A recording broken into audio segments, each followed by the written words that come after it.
یعنې د نن نه 4 میاشتې مخکې په معارف لیسه کې په معارف ریاست کې یوه غونډه وه چې په همدې ورځ تقریبا 4 ټانکونه سره له 7 زلمیو سرتېرو موږ شهیدان ورکړي وو. یعنې په داسې څه چې هغه باید نه وای سوي.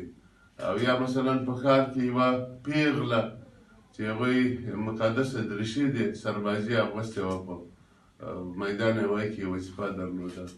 هغه په ډېره بېرحمۍ توګه په ښار کور مخته تر اوسه په داسې حال کې چې امنیتي او دفاعي ځواکونو ته یې مخکې خبر ورکړی و چې زه ترورېږم، ما ته اخطار ده.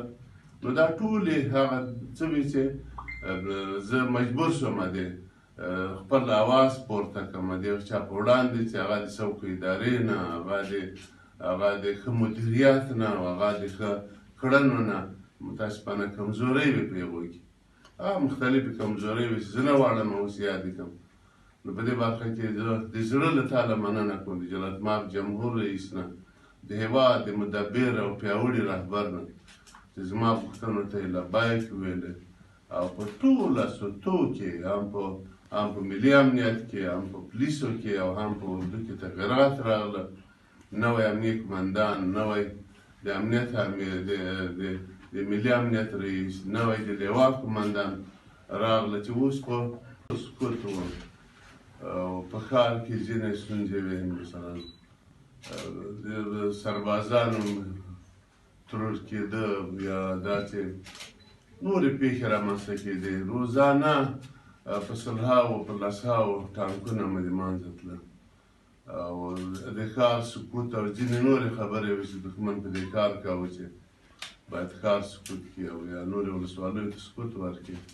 زه په داسې حالاتو او شرایطو کې راغلم چې دا ټول انسجام غوښت دی، دغو ټولو مسایلو یو معقول حل غوښت، یو معقول حل چې هغه د خلکو د سر، مال او عزت ساتل وسي.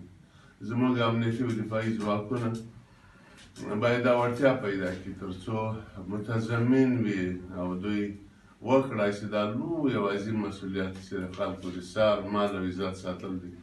مشکلات وو په لومړیو کې، زه چې په لومړۍ مرحله کې راغلم د صفو د ملي او دفاعي ځواکونو په صفو کې ستونزې واقعا موجودې وې او دا همداره توګه پوستو سکوت کاوه. همدارنګه د دې ودې جوړولو دپاره ضرور وه چې یو انسجام رامنځته شوی وی، یو هماهنګي رامنځته شوی وی، د هماهنګۍ په څنګ کې تابعیتي قوتونه رامنځته شوی وی او تابعیتي قوتونو په منځ کې برتري نظامي مې راوړی وی.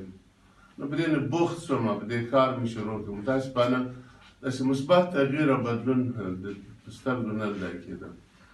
یوه ورځ وه چې ما د معمولترین ښار په ټول افغانستان کې زه بولم او په شاوخوا کې بې جګړې وي، هغه مهار کېږي.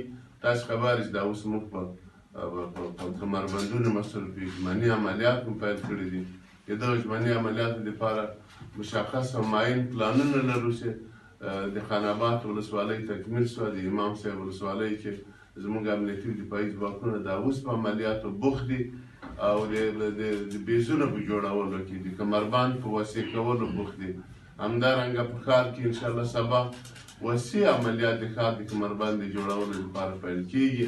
4-5 لوی بیزونه د ښار د کمربند لپاره په کار شروع شوې ده. انشاءالله هغه به جوړ شي، ښار به مطمئن وي.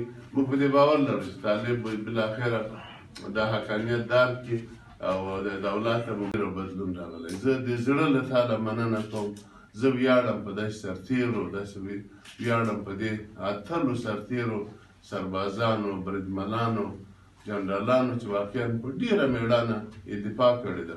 د دوی د وروستیو عملیاتو، وروستیو کړنو تاسو ته معلومیږي چې موږ په راتلونکي 3 میاشتو کې په ښار کې هېڅ ډول انتحاري، انفجاري، مقناطیسي پیښې پژواک خبری اژانس د پیښو ریښتینې هنداره